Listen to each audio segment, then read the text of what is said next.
Beneath the gentle Delaware sky of late autumn, the Nemours Estate emerges like a classical French painting, drawn from distant memories, where stone-paved paths lead visitors through silent ancient trees, then suddenly open to reveal the massive mansion in neoclassical Louis XVI architecture, its pale, grey tiled roof reflecting the faint sunlight, and pristine white columns standing tall as witnesses to a bygone golden era.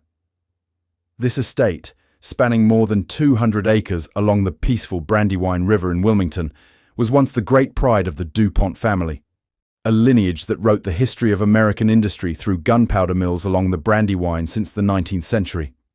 Today, as one steps into the French-style gardens inspired by Versailles, visitors cannot help but sense a lingering melancholy weaving through the perfectly trimmed boxwood hedges, the reflecting pool with its sparkling fountains, and especially the century-old weeping beech tree, its branches drooping as if whispering of losses that time cannot erase. That beech, standing quietly in the rock garden beside a small stream, has witnessed the ups and downs of its owner, Alfred Irénée du Pont, the man who poured millions of dollars into transforming this land into a masterpiece, as a gift of love to his second wife, Alicia Hayward Bradford.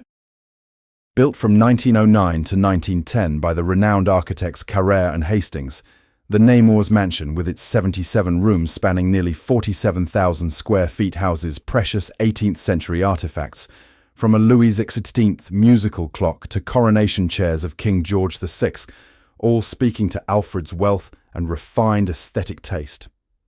Yet behind that splendor lie stories of broken families, prolonged disputes, and a man who used this very property to assert his standing within a powerful clan.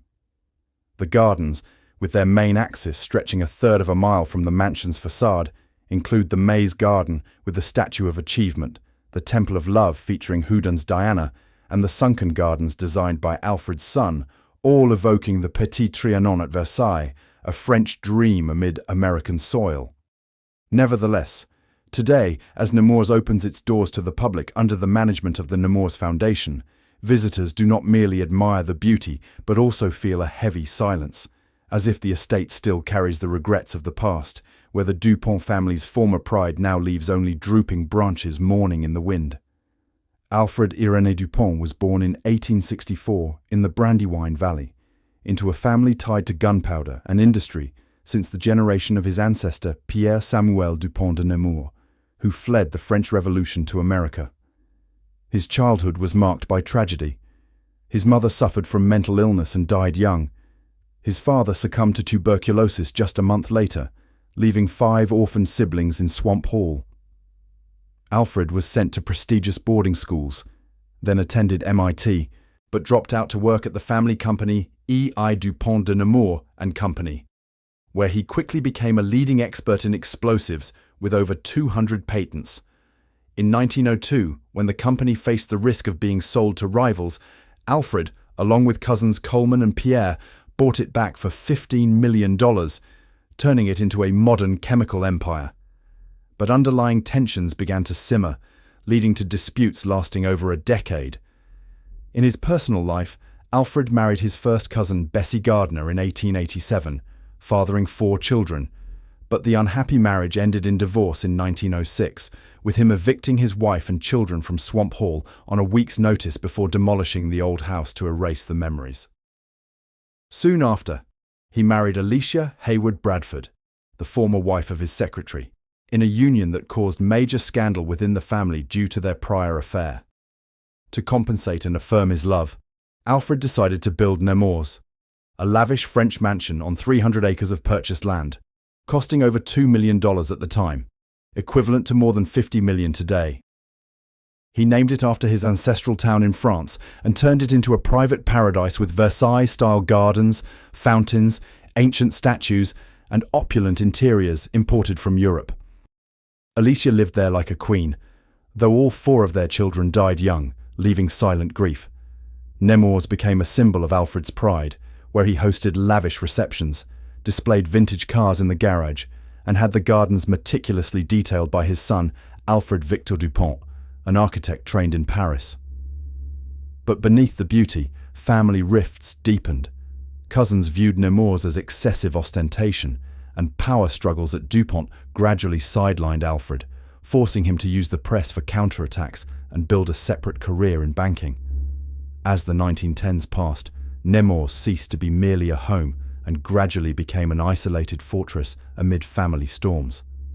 The DuPont Company dispute peaked in 1915 when Pierre and allies bought controlling shares, ousting Alfred from the board after bitter public lawsuits lasting until 1919.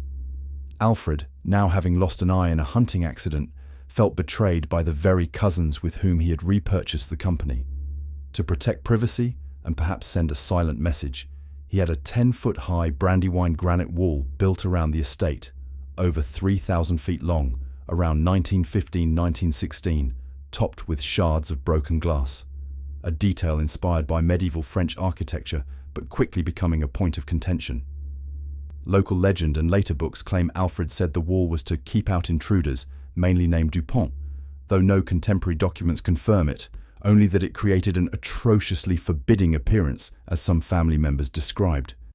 Alicia, despite living in luxury, gradually felt Nemours like a prison, and she passed away in 1920 after Alfred nearly went bankrupt from failed investments. A year later, he married Jessie Du Ball, a woman 20 years younger whom he had corresponded with since her teenage years, and Jessie became his true-life companion, helping reconcile him somewhat with his children from the first marriage, adopting a child, and moving with him to Florida in 1926, due to lingering resentment toward Pierre, now Delaware's tax commissioner. In Jacksonville, Alfred and Jessie rebuilt their fortune through the Florida National Bank, real estate, and wise investments through the 1929 crash. Nemours was maintained from afar, with Alicia buried there alongside her beloved dog, and the wall of broken glass still standing as a witness to years of division. The gardens continued to evolve, with the weeping beech growing ever larger, its drooping branches covering a vast area like mourning the losses, children dying young, marriages shattered, cousins turning against each other. Yet Alfred still held Nemours as his ultimate pride, dreaming of a legacy transcending personal conflicts. On April 28, 1935, Alfred Irénée du Pont died at age 70 in Florida, leaving an estate worth over $56 million, mostly dedicated to the Alfred Irénée du Pont Testamentary Trust, managed by Jessie and her brother Edward Ball. Per his will, the assets would become charitable after Jessie's death, focused on caring for disabled children, a wish born from his own personal losses.